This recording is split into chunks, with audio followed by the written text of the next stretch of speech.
Al-Fatihah. A'udzu billahi minasyaitonir rajim. Bismillahirrahmanirrahim. Alhamdulillahirabbil alamin. Ar-Rahmanir Rahim. Maliki yaumiddin. Iyyaka na'budu wa iyyaka nasta'in. Ihdinas siratal mustaqim. Siratal ladzina an'amta 'alaihim ghairil maghdubi 'alaihim waladdallin. Allahumma anshurna fi zumratil khairin rijali wa midana bi madadi qatil awliya'il Bismillahirrahmanirrahim. Qala al-musannif rahimahullahu ta'ala wa nafa'ana bihi wa bi 'ulumihi wa amaddana bi asrarihi wa a'ada 'alaina bi barakatihi amin ya rabbal alamin. Lanjut ngaji kitab Syama'il Tijaniyah, karya dari Sidi Al-Hajj Ahmad Syukairuj. Babun fi ni'ali Sayyidina Syekh radhiyallahu anhu. Bab nerangake tentang sandale Syekh Ahmad At-Tijani radhiyallahu anhu. Inginannya tentang sorban. Sekarang tentang sandalnya beliau. Kanat ono ponaklu Sayyidina radhiyallahu anhu, sandale Gusti kita Syekh Ahmad At-Tijani radhiyallahu anhu iku minan ni'ali, termasuk sendal al-ma'rufah kang den kenal indana ing dalam sandinge kita, bifasin ing dalam daerah Fas, bin ni'ali kelawan sendal al-masyito kang aran masyito. Jadi dulu sudah saya sampaikan, Syekh Ahmad itu suka menjalankan sunnah-sunnah Nabi. Termasuk kesukaan beliau niru sukae Kanjeng Nabi. Kanjeng Nabi niku sukae menamakan setiap benda yang dimilikinya. Kanjeng Nabi enggak ada sapi, enggak ada unta, nggih dijen ana jenenge, enggak ada jaran ana jenenge, enggak ada baju besi ana jenenge. Masing-masing benda milik Nabi itu ada namanya. Lah, untuk sendalnya Syekh Ahmad Tijani namanya al-masyito, sandal masyito, dinamai masyito. Wahia hale utawi ni al-masyito iku al-jinsu, kualitas utawa jenis, ar-rafi'u kang eksklusif, tinggi kualitasnya, minan ni'ali nyatane saking sendal, fi wakti ing dalam mongsone Syekh. Pada saat itu sendal yang dipakai Syekh Ahmad Tijani ini termasuk sandal yang eksklusif, termasuk sandal yang istimewa, sandal yang bagus, berkualitas tinggi. Nek sandale Pak Nur niki sandale mereke Neckerman. Wek kula Neckerman. Wek kula Neckerman. Mestine Neckerman. Ya, wahia hale utawi ni'al iku tasyabaha nyerupani apa ni'al Syekh an-na'la ing sendal asy-syarifah kang mulya tegese Kanjeng Nabi fil hayati ing dalem bentuke. Lah bentuk syakalnya itu, modifikasinya itu niru sendalnya Rasulullah. Jadi kayak itu ya. Sendalnya Rasulullah mirip dengan itu bentuknya. Ya, Syekh Ahmad niru juga kayak begitu. Kayak begitu. Atau kita biasanya nyebutnya terumpah. Orang Indonesia atau orang Jawa terumpah Nabi. Nah, sendalnya Syekh Ahmad seperti itu, mirip. Itu sendalnya, bentuknya sendal Rasulullah seperti itu. Syairnya tentang sendalnya Rasulullah istimewa, bahkan dipakai jimat itu.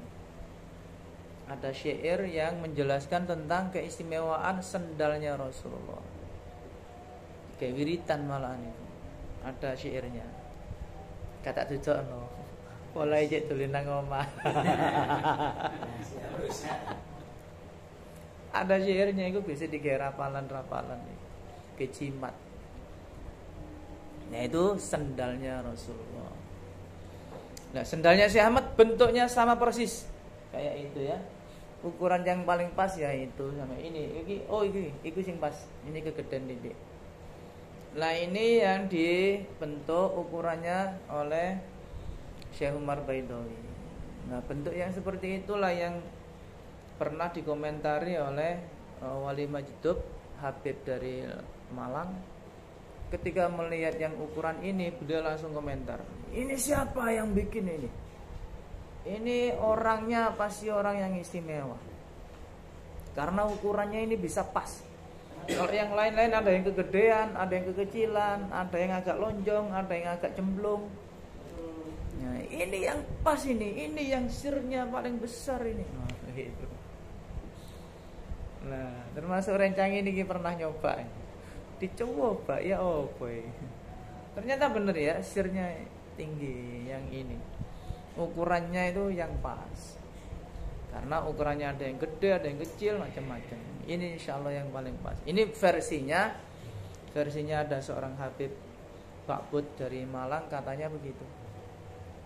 Ukurannya yang paling pas yang ini. Persis, artinya pas kakinya Rasulullah segitu. Kalau ini kan gede, tapi bukan berarti ini salah ya. Bentuknya memang seperti ini, tapi itu pas. Nanti kaki beliau plek itu nempel itu pas.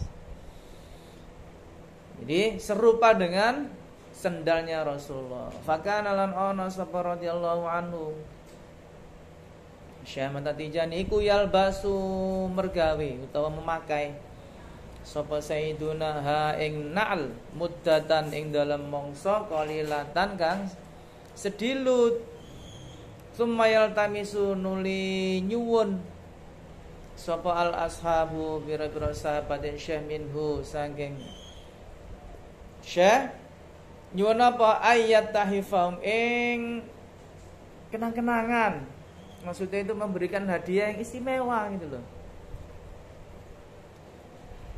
Sapa ashab ing ayat tahifam ayat tahifam ing yanto paring hadiah sapa syekh ing ashab biha kelawan na'lu atau sendal. Fayal basu mongko nuli gawe menganggo memakai sapa sayyiduna Syekh Ahmad Tijani badalah ing gantine na'l jadi dan kang anyar. Lah Syekh Ahmad kalau pakai seperti ini, itu makainya cuma sebentar-sebentar. Begitu pakai jadi terus dipakai. Ternyata ada sahabat-sahabatnya yang tahu. Ya Syekh, tolong kasih saya yang istimewa dari jenengan. Minta apa kamu? Sendal saja. Akhirnya diminta gitu. Ya ini karena saking hubungan yang sangat dekat antara guru dengan murid. Gitu. Kadang kan ada yang minta seperti itu, minta serban, minta baju, minta sendal, sepatu dan lain-lain. Nah, sahabat-sahabatnya Syekh yaitu tabarrukan ini, ngalap berkah itu minta itu tadi. Ada yang minta sendal. Akhirnya ya dikasihkan tapi sang murid itu ngasih badalnya, ngasih ganti, memberikan badal yang baru. Akhirnya Syekh memakai sendal yang baru. Fayal basu badalaha jadidan. Akhirnya Syekh memakai gantinya yang baru, yang ditukar tadi itu. Wa ma syuhidat lan ora dan tingali fi rijlihi dalam sikile Syekh kak sukune niki asyarifati kang mulya apa sing ora ditingali apa naklun sendal baliyatun kang wis mangkrak yang usang yang sudah buruk yang sudah rusak yang sudah jelek. Jadi Syekh Ahmad tidak pernah pakai sendal sing jelek yang sudah nggak layak pakai, nggak pernah dipakai. Yang bagus-bagus. Wadzalika utai mengkono-mengkono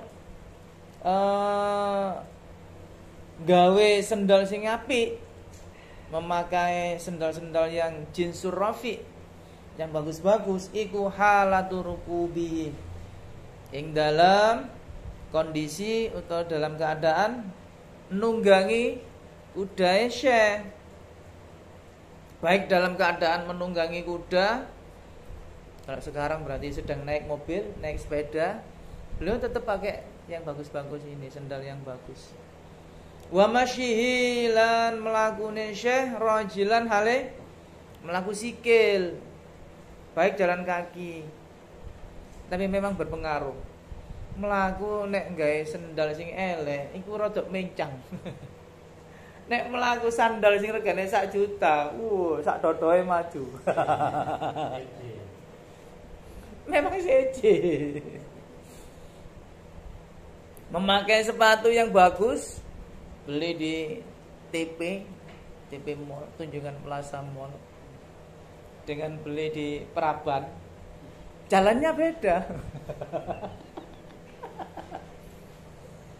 Kalau sampean beli di TP harga 3 juta, 4 juta, jalannya itu enteng. Kayak gak duwe utang. Lagi rewingan lho, wis meka wedel. Kalau sepatunya atau sandalnya bagus. Tapi kalau sandalnya murah, sandalnya beli di Praban, kredit sisan, mlaku ndar tok abot. Di sapa kancane no melengos. Metutut ae. Jadi memang itu ya. Kebetulan beliau memakai sendal yang bagus. Mimma setengah saking perkara izdada kang nambah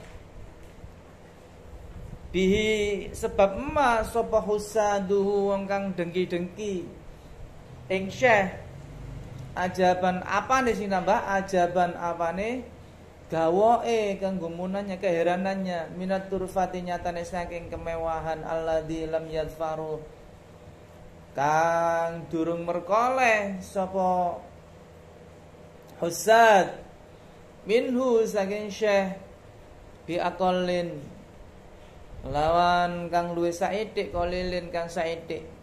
Cara diterjemahkan bahasa Indonesia bi aqallin kolilin sedikit pun. Nah, ketika Syekh memakai seperti itu justru membuat para pendengkinya itu semakin heran. Kok bisa sih wong iki?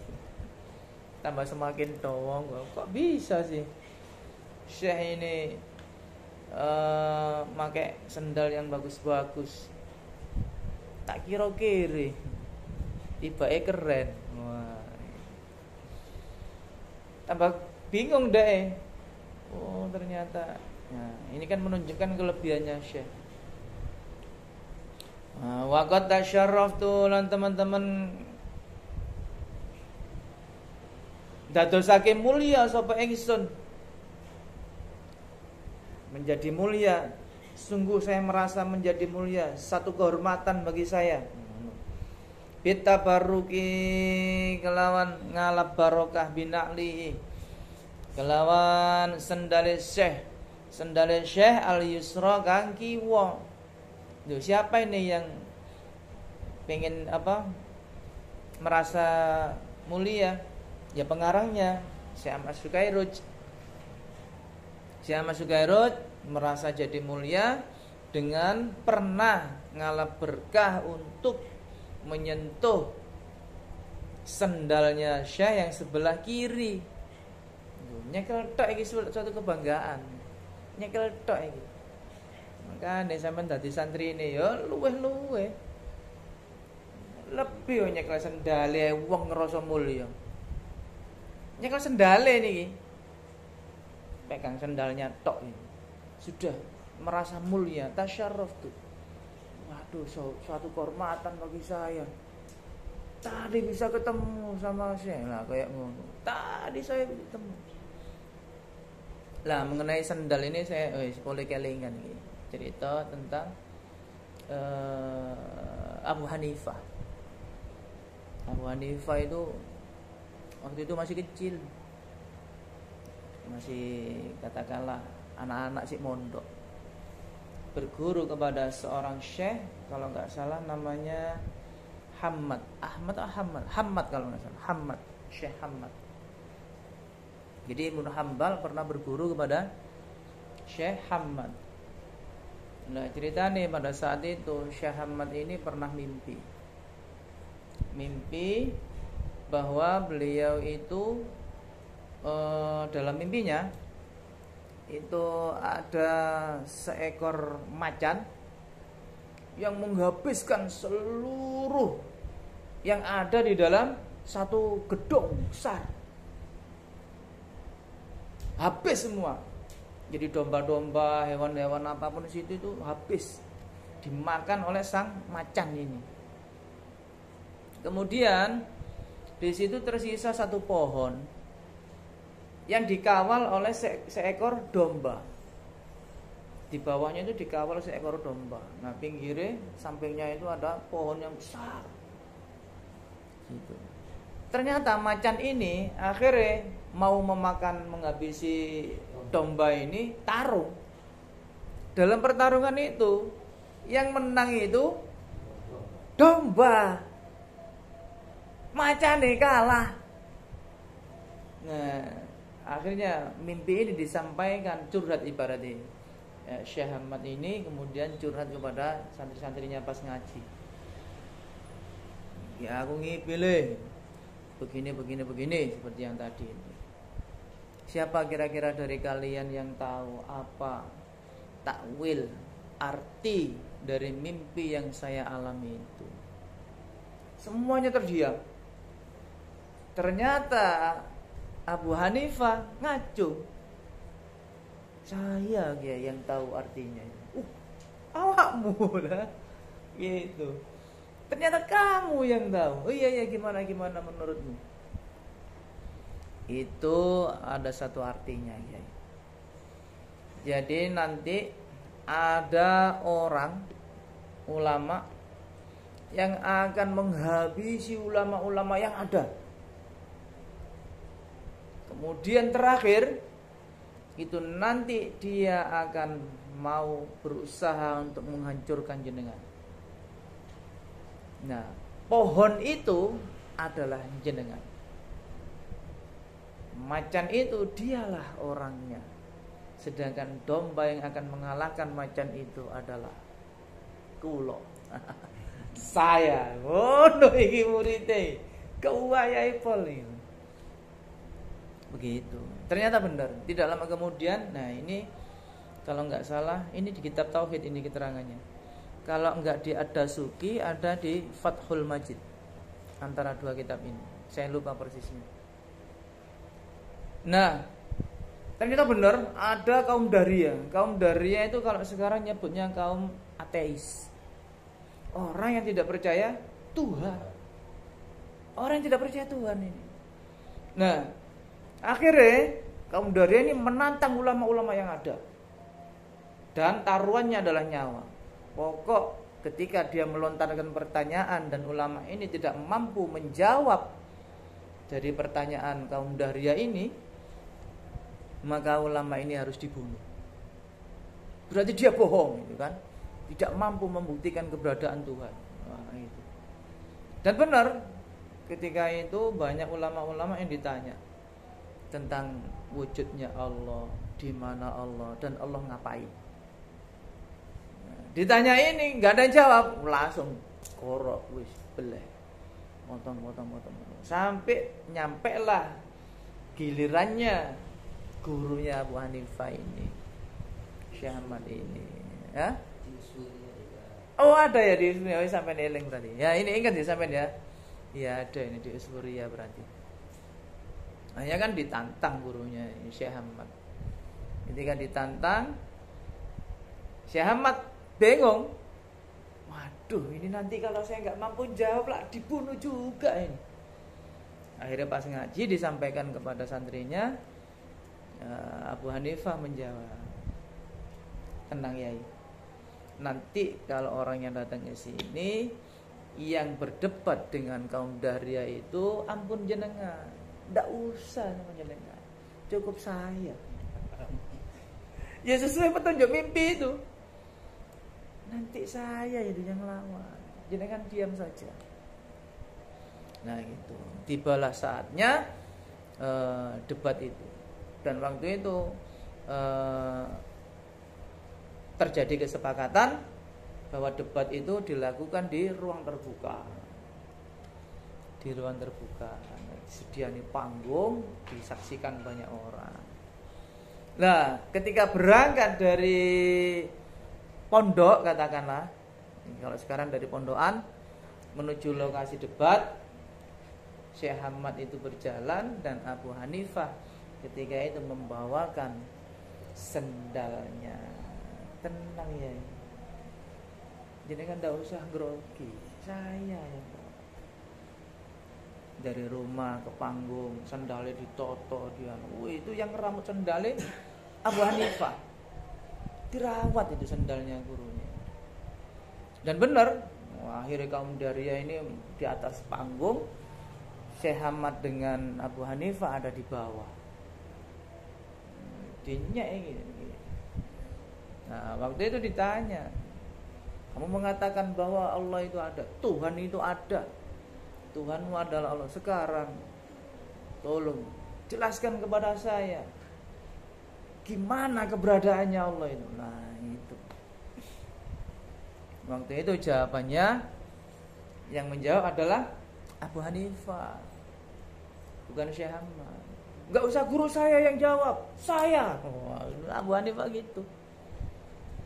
Jawabannya adalah satu pertanyaan juga kepada saya, dan pertanyaan ini jika kamu mampu menjawab, maka itulah jawabannya. Akhirnya Abu Hanifah bertanya, kamu percaya enggak bahwa roh itu ada? Iya, ada roh itu. Sekarang tunjukkan kepada saya di manakah roh itu berada. Nah ya, bingung deh. Oh iya, ono tapi gak ketok. Ada tapi tak terindra. Tak terindra, tapi bukan berarti sesuatu yang tak terindra ini ketika dia tidak ada, maka dia tidak ada. Bukan berarti seperti itu. Yang tidak terlihat itu bukan berarti tidak ada. Kayak jodohnya, iya, gitu ya. Meskipun tak nampak, bukan berarti tak ada. Insya Allah jodoh pasti ada. Jadi gitu, insya Allah. Yang tak terlihat bukan berarti tak ada, bukan berarti ada atau tidak ada. Akhirnya dia, oh iya, berarti jawaban ini masuk. Wis tak singkat ceritane, yang terakhir, sekarang Allah lagi ngapain? Nah, waktu itu Abu Hanifah mengatakan, sebelum pertanyaanmu itu saya jawab, saya ingin sekarang juga guru saya diletakkan di panggung di situ, dan Anda yang ada di atas itu harus berada di sini di bawah. Baru akan saya jawab. Nah, gitu. Akhirnya dituruti sama kaum Dahriyah ini. Begitu dituruti, kaum Dahriyah turun, Syekh Ahmad naik ke panggung. Setelah itu dia meminta jawabannya. Oke, saya sudah turun. Gurumu sudah ada di atas. Sekarang kasih saya jawabannya. Kata Abu Hanifah, Allah sekarang sedang mengangkat orang yang berilmu di atas panggung dan menurunkan orang bodoh seperti Anda berada di bawah sini. Nah, akhirnya dia, oh iya. Nah, disitulah kemenangannya Abu Hanifah. Dan ini termasuk berkah bawakan sendalnya gurunya itu. Keramate Imam Abu Hanifah. Bahkan sampai itulah yang termasuk salah satu faktor yang menyebabkan Abu Hanifah itu dikasyaf oleh Allah. Makanya hukum fikihnya itu ke arah hakikat. termasuk ke arah itu. Contoh, misalnya air yang dipakai bekas wudhu, kalau Imam Syafi'i mustakmal, suci tapi tidak mensucikan. Tapi hukumnya Abu Hanifah itu menjadi najis.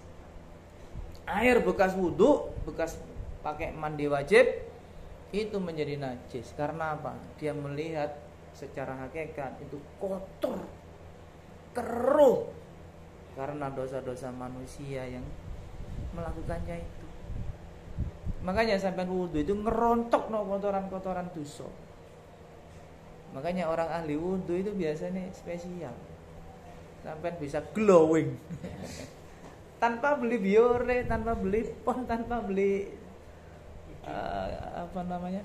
serum, tanpa beli wadah. Ini ahli wudhu, insya Allah. Makanya gelar ghurril muhajjalin. Begitu. Makanya Imam Abu Hanifah berpendapat seperti itu. Dia dikasyaf oleh Allah. Jadi kalau melihat orang berwudu ini, airnya itu penuh dengan darah dan nanah serta kotoran-kotoran dosa. Jadi setiap orang melakukan dosa itu banyak kotoran. Ya, ketika dia berwudu, kotoran ini rontok. Nah, wudu itu kan merontokkan ini. Nah, ini termasuk pendapatnya Imam Abu Hanifah, disebabkan kekasyafannya beliau. Jadi yang terlihat itu bukan air biasa itu air yang sangat keruh, kotor, menjijikkan, banyak noda-noda dosa. Gitu. Nah, Imam Syafi'i kan enggak. Tapi bukan berarti beliau ini lalu tidak dikasyaf oleh Allah, enggak. Beda ya. Ya memang ikhtilafu ummah rahmah. Kata ungkapan kalam bijak, ada juga yang menyebutkan hadis tapi saya enggak tahu sahihnya. Ikhtilafu ijtima'u ummati ni'mah wa ikhtilafu ummati rahmah. Bersatunya, kompaknya umatku itu adalah satu kenikmatan. Perselisihan di antara mereka, perbedaan pendapat di antara mereka itu adalah rahmah. Ya enggak apa-apa, itu wajar gitu ya kata Rasulullah. Tapi saya enggak tahu ini sahih atau tidaknya. Kalau kalam mutiara, kalam hikmah iya.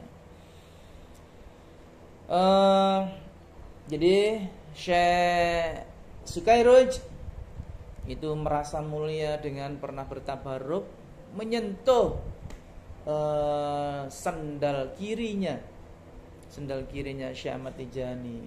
Didapat dari mana? Inda muhibbina, yang dimiliki oleh pecinta wong kang den cintai ingsun.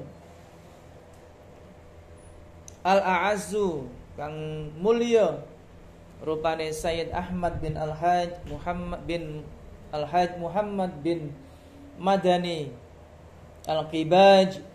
Nah, ini anak sing winginane itu gitu. Kalau kemarin kan Muhammad Fathan bin Madani Al-Qibaj. Ini Ahmad bin Muhammad. Nah, untuk yang sebelah kanannya wabil yumna lan ngalap berkah lawan sendal kang tengen inda ammihi, ing dalam ngarsane pamane Syekh Ahmad tadi di atas itu. Siapa? Al-Muhibbu As-Sadiq Az-Zaid Muhammad Fathan Al-Qibad. Oh, ini ponakannya Syekh Muhammad Fathan ya. Kalau yang punya serban kemarin kan Syekh Muhammad bin Fathan itu. Wa tasyarraftu lan ngrasa mulya sapa ingsun kadzalika kelan mengkono-mengkono tabarruk bin na'li lawan sandal asy-syarifi kang mulya allati hiya kang utawi na'l iku inda syarif jalil ing dalam ngarsane tiyang kang mulya kang agung. Siapa itu? Sidi Ibrahim Bu Talib. Ada lagi beliau ngalap berkah sama Syarif Jalil, istilahnya kiai besar, Sidi Ibrahim Bu Talib. Wa kuntu lan ana sapa ingsun iku amiltu gawe sapa ingsun fi dalika ing dalem mengkono-mengkono penghormatan tabarukan abiyatan ing pira-pira bait zakartuha kang eling sapa ingsun ha ing abiyat fir rihlah al-wahraniyah ing dalam kitab rihlah al-wahraniyah. Bahkan saking senengnya beliau merasa mendapatkan satu kehormatan bisa menyentuh ngalap berkah sendalnya Syekh Ahmad itu, beliau sampai ngarang bait, ngarang syair. Orang Arab itu begitu, nek seneng itu sampai ngarang syair. Tapi kadang-kadang juga ada yang berlebihan ya. Wong Arab-Arab nek mujamal, aduh nek ngelem ini pol-polan, sendul langit. Tapi kalau ini memang benar pecinta. Jadi syair itu ungkapan-ungkapan perasaan isi hati. Saking senenge sampai beliau ini kemudian menyenandungkan syair-syair.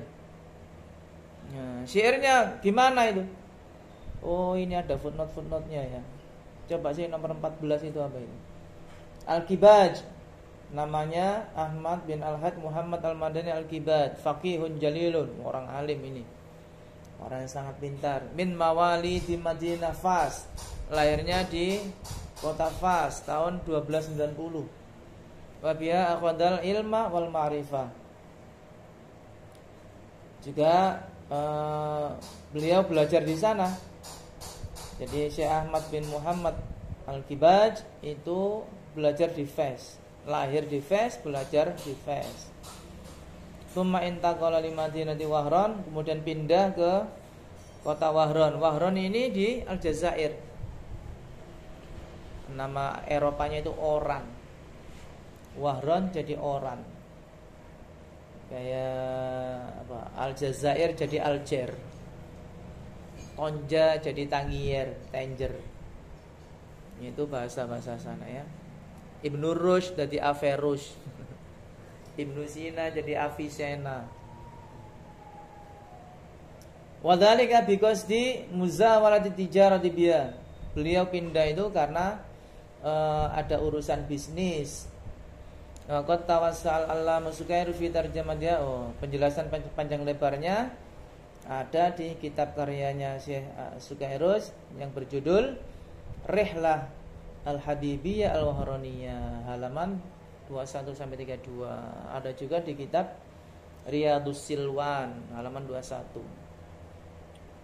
Oke, bait-bait yang sempat disenandungkan oleh Syekh Sukairus mengenai sendalnya Syekh Ahmad. Lillahi min syaikhin yafuzu muriduhu bimunahu mahma halla rahba manarihi. Allah itu mempunyai syekh, di mana syekh ini mempunyai murid-murid yang berhasil menggapai harapan-harapannya di saat dia menggelar menaranya. Istilahnya apa? Syekh ini memasang menara. Ini kan ungkapan-ungkapan perasaan ya. Saya memberikan harapan-harapan, dan muridnya ini berhasil mendapatkan makom-makom ini, mendapatkan cita-citanya, mendapatkan harapannya. Harapannya apa? Harapannya masuk surga bi ghairi hisabin wala iqabin, mendapatkan selamat dunia dan akhirat dan lain sebagainya. Inilah Ahmadu khidmati li janabihi bimadaiha nazamtu bisilki nadharihi. Aku memuji penghormatanku atau pelayananku kepadanya dengan beberapa pujian-pujian yang aku susun dengan tali gagang kacamataku. Artinya apa? Silki nadhar itu tali gagang atau tali kacamata ini. Maksudnya saya menghormat beliau, melayani beliau melalui senandung syair-syair. Karena apa? Enggak ketemu langsung. Kok ketemu langsung? Mungkin beda khidmahnya. Khidmah secara langsung. Nah, karena tidak bertemu, maka beliau hanya berkhidmat melalui melalui syair-syair. Sama juga dengan Imam Busiri, Burdah itu. Imam Busiri itu syairnya Qadamtuhu bimadihin astaqilu bihi dhunuba umrim madha fi syi'ri wal hikami. Imam Busiri itu ingin berkhidmat kepada Rasulullah melalui syair. Qadamtuhu bimadihin, aku melayani panjenengan ya Rasul. Melalui apa? Melalui syair-syair yang aku senandungkan. Makanya Imam Busiri ini sampai ngelendur muji Kanjeng Nabi, ngelendur Rasulullah yang disebut. Jadi dalam setiap helaan nafasnya sing dieling Kanjeng Nabi. Makanya sampai ngelendur Kanjeng Nabi. Ngipi Kanjeng Nabi, ini luar biasa. Nah, itu ada ya, qadamtuhu bimatihin astaqilu bihi dhunuba umrim madha fi syi'ri wal hikami. Ya itu. Makanya wong sing kadung gandrung nang selawat wadah. Sepeda motoran sik selawatan. Ya Rasulullah. Nek gandrung selawat terus-terusan ngoceh selawat. Nang jeding nang selawatan. Kadung seneng. Nah, melalui syair, makanya orang-orang yang pecinta itu bisa melupakan segalanya hingga dia pun bisa menjadi seorang penyair.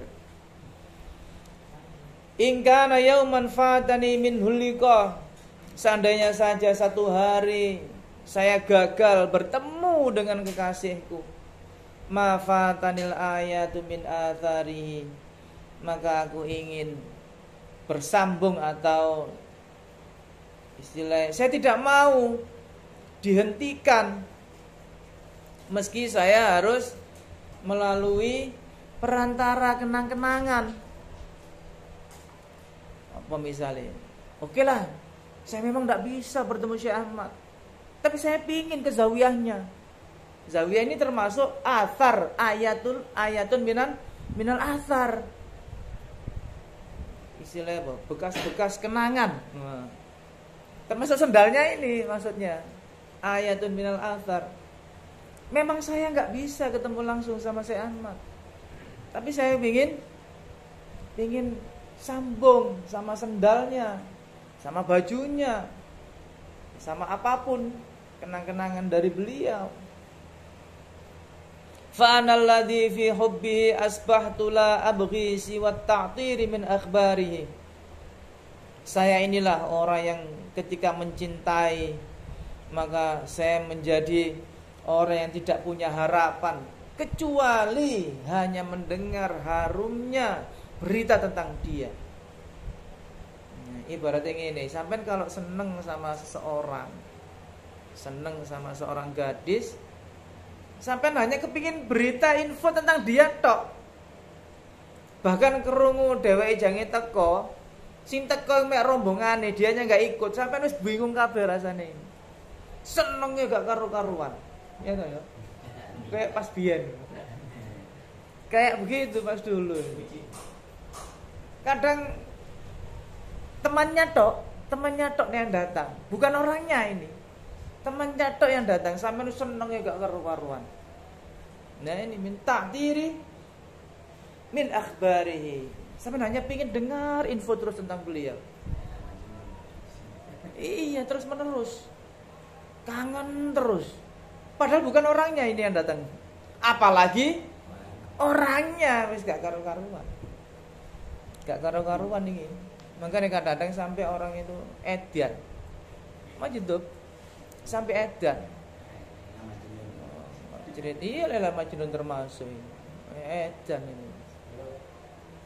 Gak bisa diakal kadang-kadang. Orang seperti ini kadang gak bisa diakal. Karu-karuan. Ilam akun qabiltu akhmasa rijlihi falaqad dhafirtu bilad min na'li yasari. Saya memang tidak mampu mencium kakinya secara langsung, tapi setidaknya saya kan beruntung pernah mencium sendalnya. Itu kata saya Mas Sukairun. Aduh, saya memang nggak ketemu kan beliau ini, tidak semasa. Oke lah, saya nggak apa-apa, nggak bisa mencium kakinya, tapi kan saya bisa mencium sendalnya. Wa bi mawdi'il qadami syarifati kahaltu aynaya minhu tabarrukan bi ghubari. Saking senengnya lagi, beliau itu sampai merasa saya ingin memberikan celak kepada mata saya melalui menempelkan pada sendal debunya itu. Debu yang nempel di sendalnya Syekh Ahmad. Jadi sendalnya Syekh Ahmad itu kan ibaratnya debu di street. Nah ini saya ungkapan ya, ini kan majas. Ini ungkapan saking senengnya beliau merasa bisa memandang secara langsung sendalnya beliau sampai ingin dijadikan celak itu, jadi celak matanya. Ini memang orang-orang yang sedang gandrung, sedang jatuh cinta. Tabarrukan bighubari. Beliau sampai ngalap berkah melalui beleduknya itu, melalui debu yang nempel di sandal beliau. Nah itu seperti ungkapannya Qais itu ya. Qais itu pernah menyampaikan kayak gini. Ketika ditanya sama abahnya, Abai Qais, sang Majnun itu, nak Qais,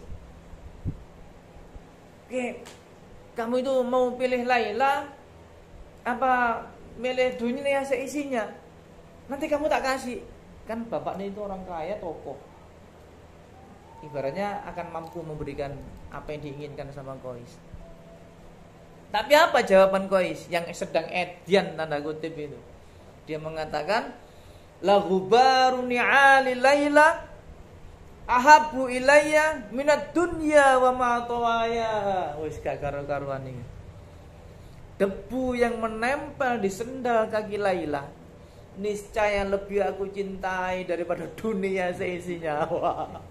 Jari bapaknya tambahan maneh anakku iki. Ini karena cinta ya. Lagu baru ni'ari Laila ahabbu ilayya minad dunya wa ma tawaya. Wis gak karu-karuan iki. Boh. Niki nek nyanyiane gomblo niku tai kucing rasa. Nyanyiane gomblo. Masyaallah gitu ya. Wa bidzalika amulu an afuza bimatlabi. Karena itulah, melalui cium sandal itulah, melalui tabarruk dengan sandal itulah, saya berharap, saya berangan-angan an afuza bimatlabi. Saya berhasil mendapatkan harapan dan cita-cita saya. Dunyan wa ukhra. Baik harapan di dunia maupun harapan di akhirat, kai aro bijiwarihi, supaya nanti saya bisa bersanding dengan beliau. Itu yang diinginkan. Wa akunu malhudhan bi'aini inayatin, dan aku menjadi orang yang sangat diperhatikan oleh mata beliau. Artinya selalu diawasi oleh Syekh Ahmad. Fid dahri, selama-lamanya. La akhsha jami'a syararihi. Saya tidak takut dengan mara bahaya yang terjadi. Makanya murid-muridnya Syekh Ahmad yang sejati, murid-muridnya yang memang militan, orang wedi balas dengan urusan apapun. La akhsha jami'a syararihi. Saya tidak takut. Mutawassilan fi dha bi Syekhil Murtada, dengan cara bertawassul dengan syekh yang sangat diridhoi ini. Wa bijahi ma qad nala min azkarihi, dan juga melalui perantaraan jaminan-jaminan yang diberikan ketika melalui zikirnya ini. Syekh Ahmad kan digaransi oleh Rasulullah, nanti kalau kamu lazim wadifah ilalah, kamu akan saya jamin masuk surga, husnul khotimah, melalui siratal mustaqim secepat kilat, dan lain sebagainya. Yang melalui perantaraan zikir-zikirnya ini saya bertawassul kata Syekh Ahmad Sukairij. Wa bijai ma qadna lamin khairil wara, dan juga melalui perantaraan dari Rasulullah. Apa yang diperoleh Rasulullah? Syafaatnya berarti min faidi irfanin wa min asrarihi, yang berupa loberan ma'rifat dan asrornya. Nah, ini yang diharapkan Syekh Sukairij. Fa'alaihi khairu dahiyatin, maka setinggi-tingginya penghormatan saya sampaikan kepada beliau, la tangqadi, yang tiada henti, tak terbatas. Tausya jami'al ali ma'a ansarihi, yang melingkupi semua keluarga dan juga para pecintanya, termasuk umatnya, sahabat-sahabatnya, orang-orang terdekatnya. Nah, ini yang disampaikan oleh Syekh Ahmad Sukairij. Nazam ini luar biasa. Ini termasuk wujud ekspresi rasa cinta yang dirasakan oleh seseorang kepada orang yang dicintainya, yaitu Syekh Ahmad Tijani radhiyallahu an. Ada catatan penting. Al-Khatib. Oh, ini ya. Oh, ini ya, kurang sedikit. Wa tabarraktu lan ngalap barokah sapa ingsun biha kelawan na'al inda auladi Sayyid Ibnu Taj, ing dalam ngarsane anake Sayyid Ibnu Taj. Ternyata ada yang punya lagi. Jadi yang kiri tadi ada di Syekh Ahmad bin Muhammad Al-Kibaj, yang kanan ada di Sayyid Muhammad Fathan Al-Kibaj, dan ada lagi. Kan makanya tadi saya sebut banyak. Syekh Ahmad make, kemudian diminta orang, make diminta orang. Ada lagi dimiliki oleh putranya Sayyid Ibnu Taj. Di daerah mana? Bi Wujdah. Ing dalam daerah Wujdah. Wujdah ini Aljazair. Haitsu kuntu, sehingga ana sapa ingsun biha ing dalam Wujdah iku qadiyan, jadi hakim. Kata Syekh Ahmad Sukairij, pada saat itu ketika berada di Wujdah, saya juga pernah ngalap berkah sendalnya Syekh Ahmad di tangan putranya Sayyid Ibnu Taj. Karena pada saat itu beliau menjabat sebagai qadhi atau hakim. Wa tabarraktu lan ngarep berkah sapa ingsun biha kelawan ni'al sendal indal amin al-katib, di sisi orang yang terpercaya. Al-katib kan jadi sekretaris bidaril mukhzin, daerah ing dalam Darul Mukhzin. Ini satu daerah ya. As-Sayyid Alal bin Hayyun, di rumah Sayyid Alal bin Hayyun. Beliau ini, Sayyid Hayyun ini adalah sekretaris apa namanya, satu kementerian ini kayaknya. Coba dicek. Al-Khatib Al-Faqih Sayyid Alal bin Abdurrahman Hayyun Al-Fasi, min mawalid Madinah Fas, kelahiran di kota Fas 1284 Hijriah. Taqallaba fi manasibi mahzaniyatin barisatin minha aminun lil amlaki wal mustafadati al mahzaniyati bi Rabat al-Fatah. Oh, beliau berganti-ganti atau pindah-pindah dalam beberapa jabatan penting, yang termasuk diantaranya adalah beliau pernah jadi istilahnya berada dalam properti, bergerak dalam bidang properti, dan bendaranya ini. Pernah juga jadi sekretaris, pernah juga jadi mustafadat itu dewan penasehat.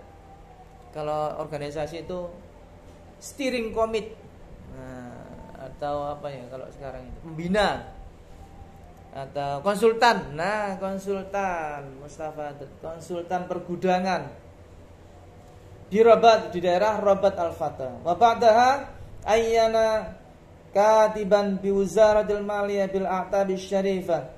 Beliau juga pernah diangkat menjadi sekretaris Kementerian Keuangan Bil a'tadi syarifah, dalam dewan kehormatan. Beliau juga ternyata pernah jadi sekretaris. Jadi pindah-pindah ini. Berarti pejabat negara beliau ini.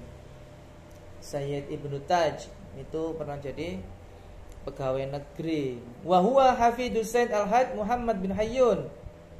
Beliau ini cucu dari Muhammad bin Hayyun, ahadu ashabin wa ahbabi syekh. Cucu dari muridnya syekh langsung. Muridnya syekh langsung. Undur tarjamatahu fi Riyadhis Silwan al-Allamah Sukairut. Lihat selengkapnya biografi beliau di kitab Riyadhus Silwan, karya dari Ahmad Sukairut. Walam a'rifa, lan ora weruh sapa ingsun ing nal inda ghairi haula'i, ing dalam sandinge sakliyane mengkono-mengkono kang kasebut, yaitu Ahmad, kemudian Muhammad Fathan Kibaj, kemudian putranya Ibnu Taj. Selain itu saya nggak tahu. Artinya bisa jadi palsu, kata Syekh Ahmad Sukairut. Saya tahunya hanya sendalnya Syekh Ahmad itu dipegang 3 orang ini. Selain itu saya nggak tahu, kata beliau. Jadi mungkin hati-hati. Kadang-kadang kan ada orang memanfaatkan ditewembak, akhirnya dimanfaatkan untuk hal-hal yang menyesatkan. Khawatirnya gitu. Kata beliau, enggak, saya tahunya hanya 3 orang ini. Selain itu saya nggak tahu. Nggak bisa komentar, nggak bisa menjamin. Babun fi subhatihi, bab tentang tasbihnya. Insyaallah pertemuan datang. Wallahu a'lam bishawab.